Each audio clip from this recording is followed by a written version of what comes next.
But let's bring on board Ajay Bagga and find out what he's making of the market. Ajay, hi, good morning. Good to have you on the show as always. Ajay, quite a bit of,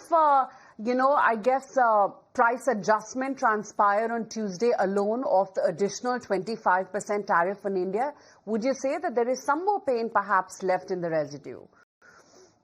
Yeah, actually, I think most of the tariff-related pain has been factored in. So we shouldn't see much more coming on the tariff front because the market knew very well that there is no change happening and 50% is coming in. So I would say not much pain left on the tariff front. Interesting you say that, Ajay. Then, of course, Ajay, the other question comes that you've got a lot of domestic triggers as well, which the market is awaiting. Today, you've got the monthly expiry. Tomorrow, the Reliance AGM. And then September 1st week, you've got the GST group of ministers meeting as well. And hopefully, we're going to hear some clear, decisive slab changes too. At least that's the assumption the market is working with. Do you think once the GST slabs do get announced, the market will get back to that 25K level, which is what we saw post Independence Day weekend when the Prime Minister did announce so? Yeah, there's a big possibility of that. There is expectation that domestic consumption will be boosted by the GST cuts. So let's see how third, fourth goes through and what comes out of it. Probably the implementation will be end September to give manufacturers time to reprice the inventories and change the packaging or sticker the packaging.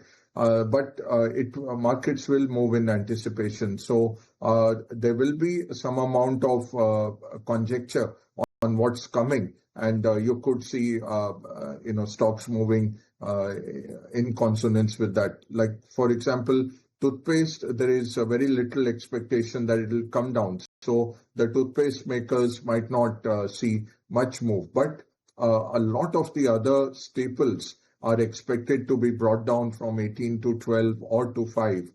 So that will have an impact. So you could see FMCG rallying into the third, fourth meeting on expectation of better consumption. Durables, again, there is expected to be some amount of leeway. And if there is some GST cut, durable makers could do better. Autos have already been anticipating this. And if there is a cut in autos, we will see that as well coming through. Indeed. Morning, Mr. Bagga. But with respect to the tariffs, do you believe that is it going to be only textile where the uncertainty will prevail, or rather the hit will be a major one? And with respect to some of the other sector, what's your take coming in? Because it's gems and jewelries, pharma, which is likely to have that overhang with respect to tariff. What's your take on the export basket?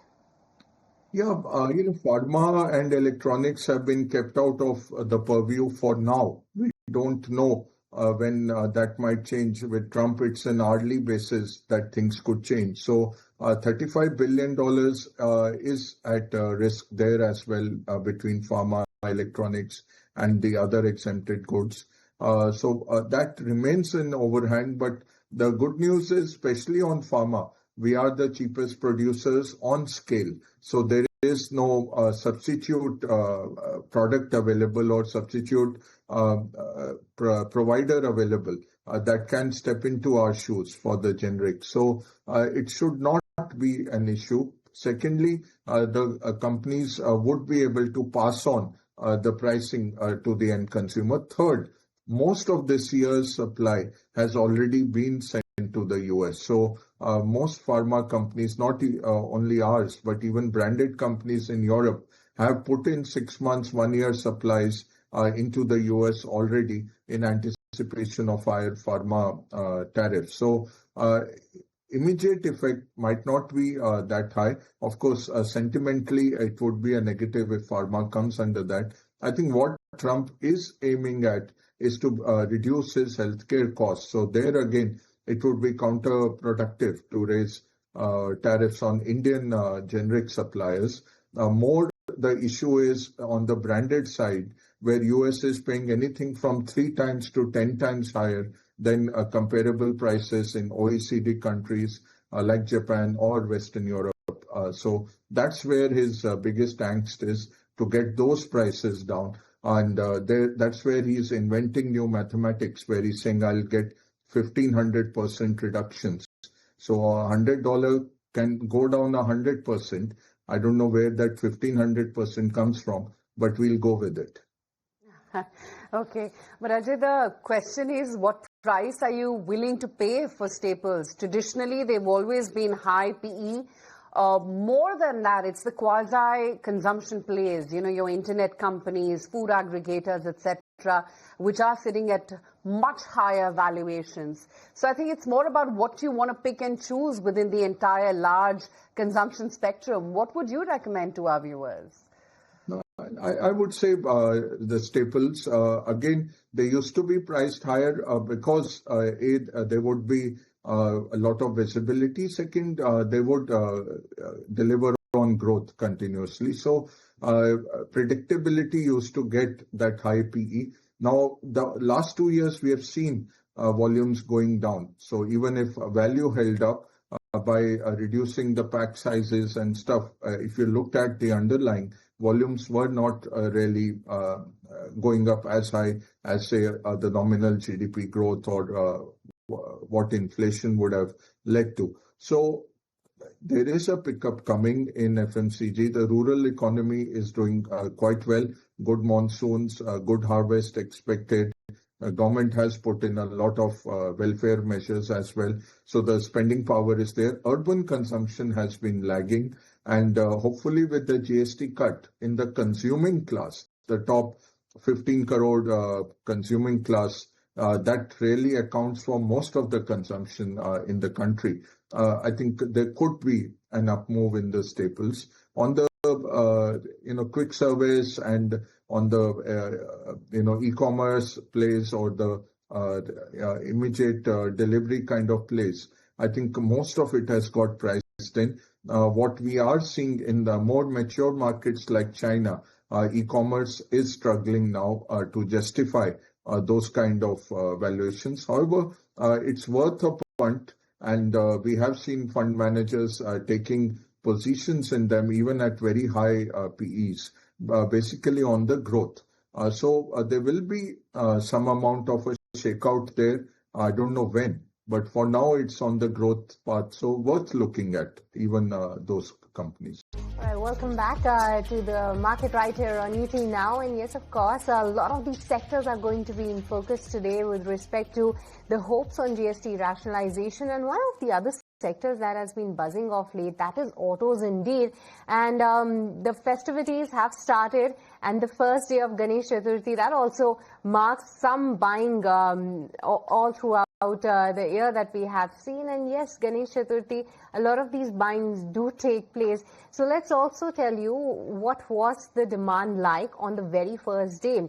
As per Lara Securities, we have that channel check which do suggest that on the two-wheeler sides, on the entry level, there was a dip in the demand that we have seen, but all in all, it was Royal Enfield wherein the customers, or rather the dealers, were anticipating that there could be some bit of a price hike, given that the luxury items could be having that bracket of 40% tax, and because of that, it was Royal Enfield that actually got a very good boost in terms of its demand. When it comes to the passenger vehicle side, there was a dip because the customers were very well informed that there will be some rate cuts, and they were waiting by that to happen. And for Ganesh Chaturthi, if we compare the numbers versus the last year, there was a decline overall. So two-wheelers, some bit of a buying was also seen, but it was Royal Enfield that really stood out the charts. But in terms of the passenger vehicle side, not that much of an excitement is what we have seen. But Mr. Bagga, you were also making that point with respect to the autos, that it can definitely lead to some buying in terms of hopes for the GST cuts to happen. But what within the two-wheeler pack do you believe will have that excitement? Because if we look at the different baskets that is available, it's electric vehicle that is still seeing some bit of an excitement. The entry-level two-wheeler pack, the stocks are indeed excited while the demand is yet to showcase. But it's the premium segment that is once again seeing good buying right now. What is your thought on the two-wheeler pack right now?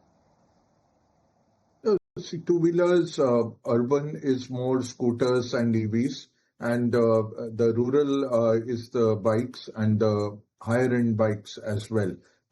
Farmers prefer those, especially in North India.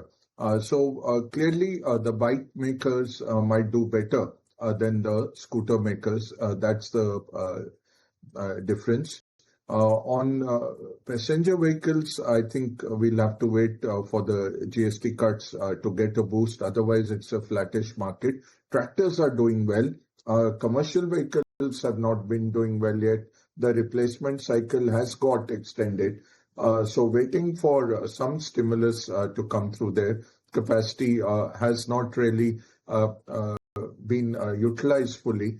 So we have to see if any GST cuts boost that segment. So right now, two-wheelers are the very segment of choice, I would say. And within that, rural demand is mostly towards motorcycles, and on the higher end, the large capacity motorcycles is what happens on the rural demand side. Oh, absolutely. And one can see that share build into the equity prices too. In fact, Rajesh Palviya as well joins in on the show right now. Rajesh, hi, morning. And we were just talking about the auto pack. Even in Tuesday's weakness, you did have names like an Eicher, like a Maruti, which were fairly resilient. Any trading opportunity within the auto segment specifically? Good morning. So looking at the overall auto pack, this is the only sector where, we are seeing sustained buying action is taking place, be it two-wheeler, be it four-wheeler space. And if the auto index itself managed to give breakout of almost 10 to 12 week consolidation range, and still, showing a buying interest even despite of, these kind of volatility in the market and the downtrend which we are witnessing in the overall broader market. Looking at the space from two-wheeler space, Hero Motor and Eicher Motor, these two stocks are clearly looking very strong in terms of technical. Eicher Motor almost trading now near to its all-time high trajectory, and the way a series of higher top, higher bottom formation is taking place in this counter. Stock is moving in up-sloping channel on monthly as well as on the weekly chart. So it clearly shows that there is a sustained buying action is taking place in Eicher Motor. I think in continuation of this up move, possible target towards 6,300, 6,400 we could witness for this stock. So buy and accumulate would be the strategy till stock is holding above 59.50. Again on the Hero Motor, there is still a sign of strength on the counter, though there was some profit taking at high level, but still looking at the structure, we believe that till stock is holding above 49.50, we could see momentum is likely to exhibit on the bullish side, and possible up move towards 52, 50, 5300 we could witness in Hero Motor also. Even in the four-wheeler space, Maruti and Mahindra & Mahindra, these two stocks are looking very strong. Maruti is almost trading at all-time high trajectory, in the way monthly charts managed to give breakout of its contracting triangle. It clearly shows that we could see this momentum to extend further. 15,200 to 15,400 would be the next target. So for Maruti, 15,400 needs to keep as a stop loss, and I think furthermore leg of up move we could see in the near term basis. All right, so that's the take coming in on autos. Hero MotoCorp, Eicher Motors looking still good, while the passenger vehicle is seen to be taking a bit of a back seat. But Mr. Bagga, what's your take on IT right now, and specifically with respect to what's really been happening with respect to that AI boom? Because of late, the chatter around is that this AI bubble sort of a thing is seen to be there in the US markets in terms of valuations for some companies there. But the traditional Indian IT companies, they still have room and that headroom for growth. And in terms of the valuations as well, they are looking to be good. And look at the steps that some of these majors are taking. Case in point being TCS, which now forms a new AI and services transformation unit. What are your thoughts on the same, your view on IT as well as TCS?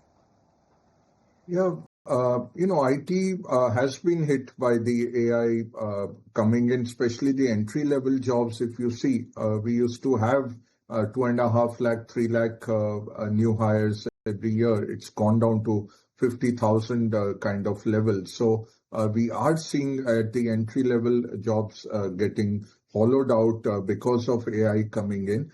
AI will not replace the coders, but the value chain has to change. That's the sum and substance. Right now, what you have seen, the suppliers, the data centers setting up companies and the semiconductor companies have been the beneficiaries of AI. So far, what we have seen, MIT Lab came out with its annual report last week, which said 95% of companies who have implemented some AI solution have not seen any revenue jump up. Only 5% have benefited. Same, McKinsey put out a report where they said 80% companies have not seen the benefit of AI. Yesterday, or rather this morning, when NVIDIA results came out, despite meeting their targets and meeting the street expectations, the stock went down 3%. Despite delivering a massive $54 billion of revenue and looking at $200 billion of annual revenue, what the street was really looking at was the amount of money that's going into AI, the froth that has been created by AI. Is it justified by the continued growth? And year-on-year growth was underwhelming on that scenario. We would take that on a market-wise basis any day. But when you're talking about the cutting-edge AI companies, you expect much higher numbers. So we have seen IT severely underperform, being under-owned as well. We are not seeing any change to that perspective as far as institutional money goes. Indian IT has two ways to go now.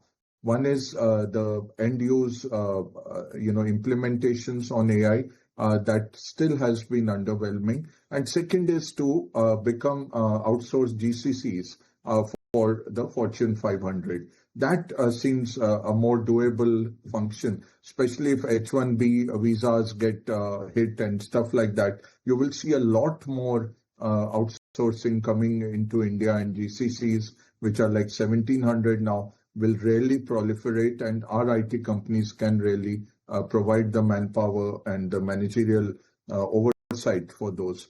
But on the AI side, still the benefits are not there and companies are holding back.